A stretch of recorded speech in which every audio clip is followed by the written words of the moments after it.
What's up, guys? Today I'm gonna be showing or doing a mock draft of just the first round of the 2023 NFL draft, and this is my mock draft. I have very limited knowledge on everything. Like, I'm not gonna know who the Texans' backup or starting center is, and I'm not gonna know who they have on the D line. I'm just going based on who I think should go where, not what's actually going to happen.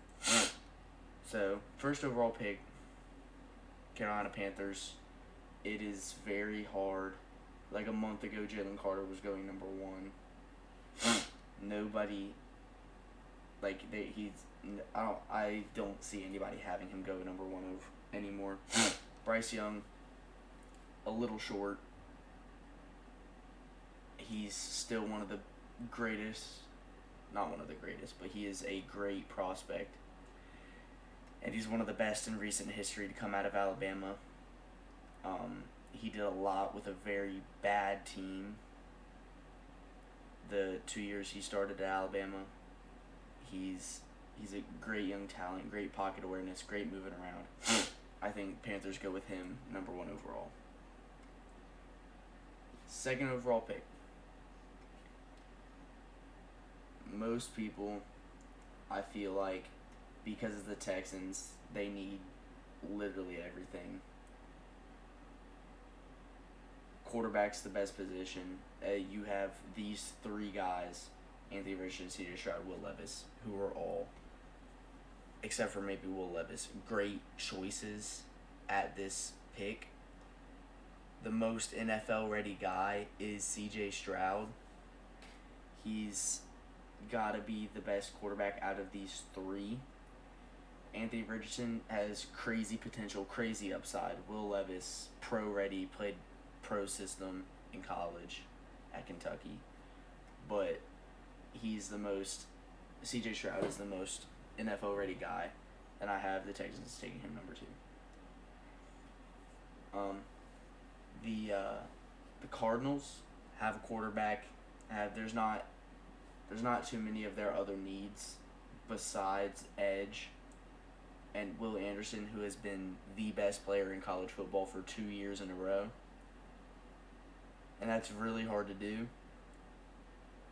But there's no other competition at defensive end or edge rusher. There's no one better in this draft to go at edge than Will Anderson. Quarterback, Colts.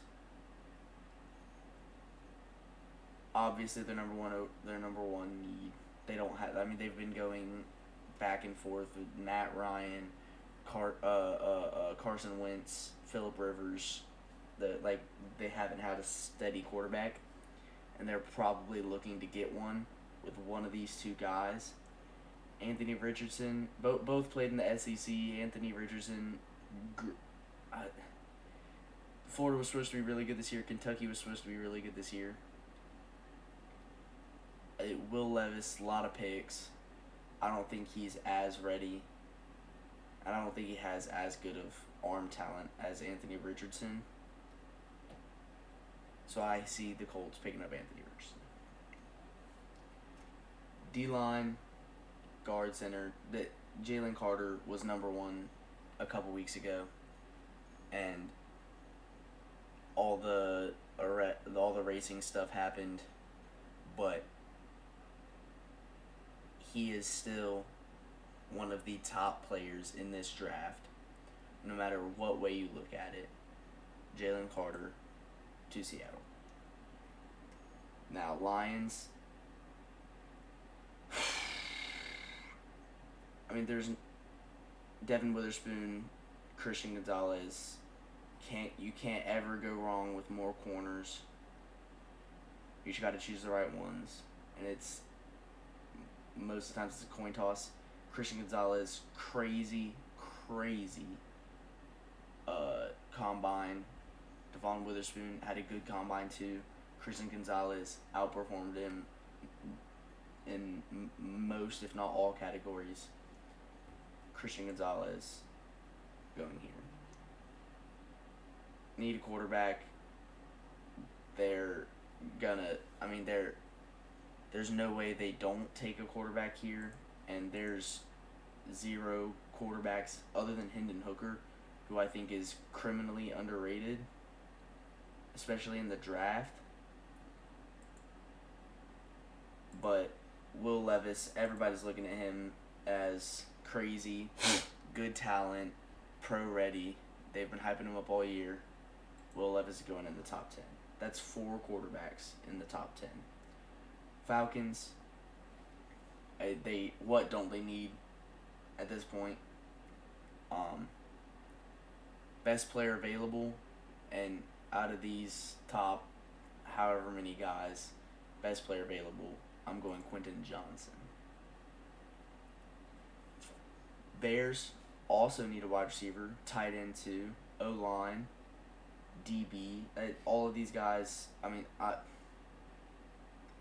they signed. Who did they sign? They signed somebody about a week ago, but they signed a wide receiver like a week ago. Maybe traded for him. I don't know, but they got a wide receiver.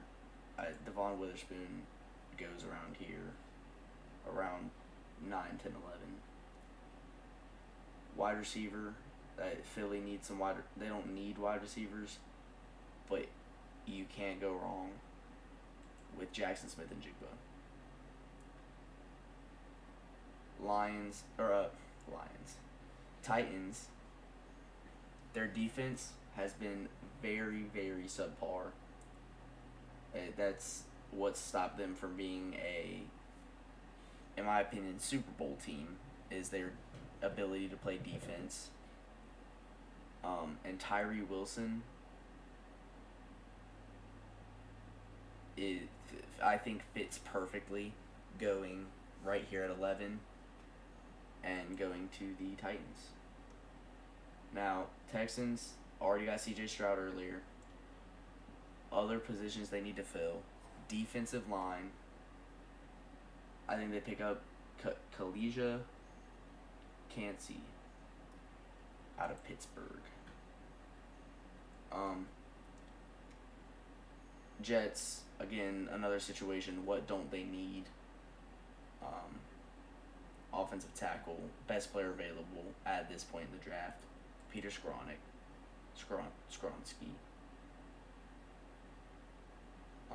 Patriots, tackle, edge, quarterback.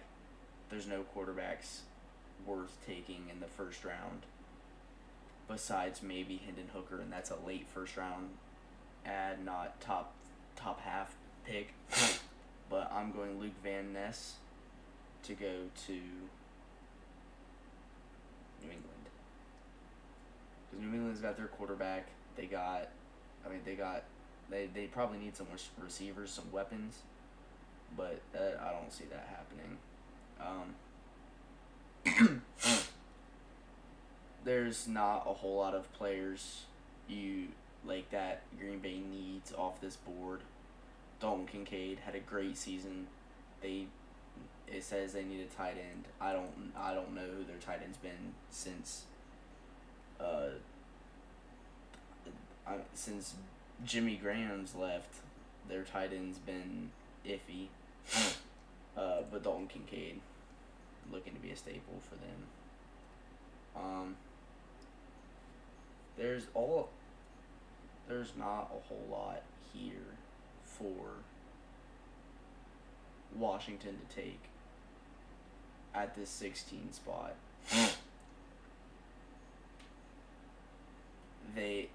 Top 3 guys, DBs. You got some edge rushers, some interior defensive line, a couple tackles.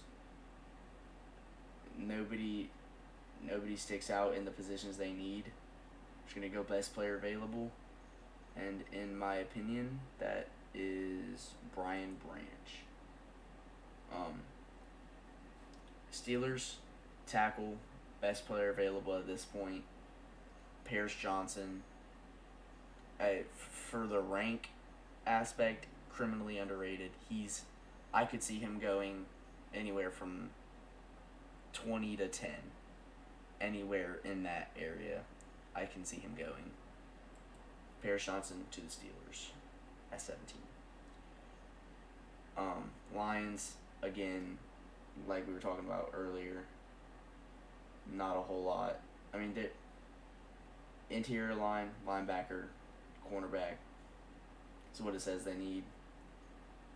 I don't know who any of their defensive linemen are or their linebackers. I know Jeff Okudah is one of their cornerbacks, but that's all I know. Brian Brucey, go in there. Quarterback, tight end, O-line.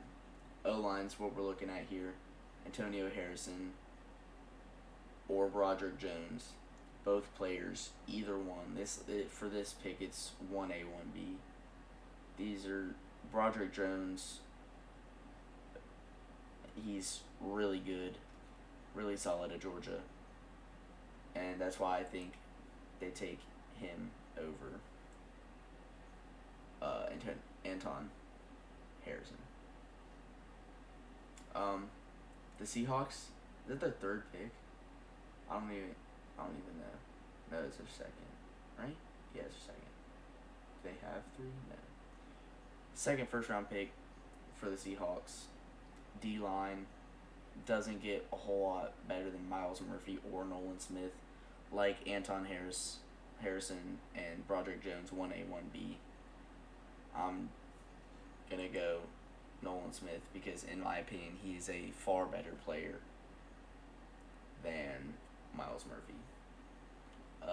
Some of the top needs for the Chargers: wide receiver, tackle, linebacker, cornerback. You can never go wrong with adding defense to your team because depth on defense is everything. Ravens, they're having trouble with Lamar. They need to keep him around, and one of the few ways to do that is to add some weapons. Zay Flowers, in my opinion, one of the best one of the best receivers in college football last season. It's redundant at this point, but he is criminally underrated. Very, very underrated.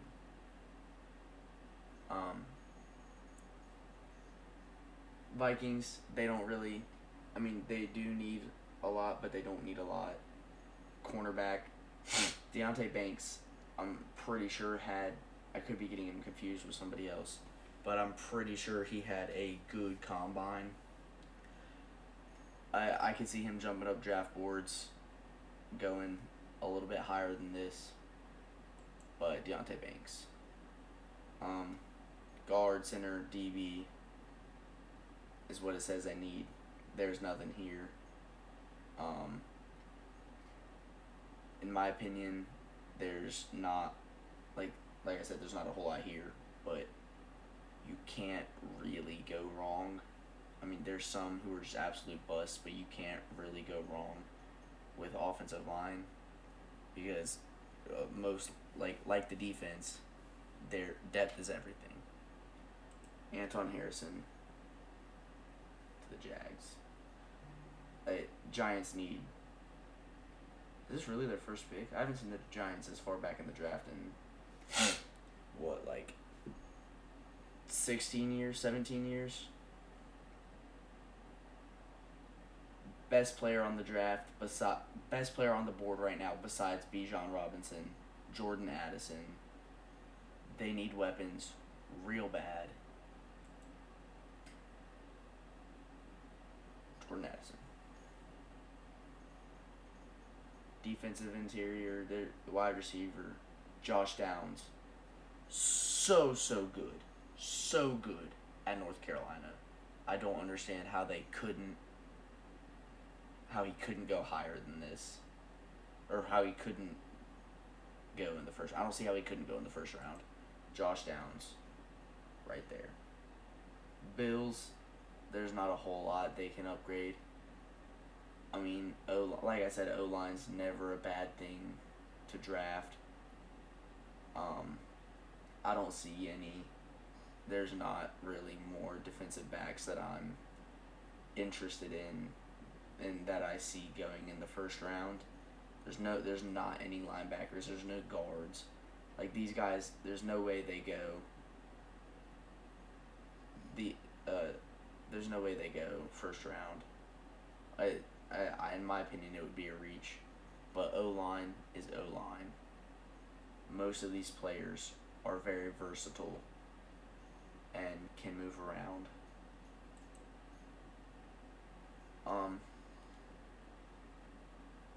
Bengals line, Miles Murphy should have gone way earlier. Miles Murphy to the Bengals. Cornerback, defensive interior. This dude was good at Michigan. I heard his name. I watched a bunch of Michigan games this year. They played a lot of big games. Michigan, Mozzie Smith was a name that I kept hearing over and over and over again. Mozzie Smith at 29. Eagles, there's not a whole lot they need right now. But one thing I could see them needing, and in my opinion, even though I do not believe he was the first, no, because I picked Dalton Kincaid for Green Bay, but Michael Maher is undoubtedly a top 2, if not top 3 player in this, or not player, tight end in this draft class. I don't know who Philly's. I mean, I guess what's Dallas Goedert. How much longer he's gonna be good? Is he gonna be good? Michael Maher, 30. The Chiefs, they don't. There's not a whole lot they need. There's not a bunch of receivers and guys that can go right here. I mean, maybe a couple, maybe some of these O-line, some of these defensive guys, but Bijan Robinson is the best running back in this draft class and the best overall player in this draft class. Bijan Robinson going at 31. That is going to wrap up my mock draft. Make sure you check out some more videos. They should be coming. I'm trying to pump them out in the next couple weeks. Podcast. It's Bandwagon Sports Podcast on Spotify. You can find that. And make sure to come back, check out some new videos when they come out. I'll see you guys then.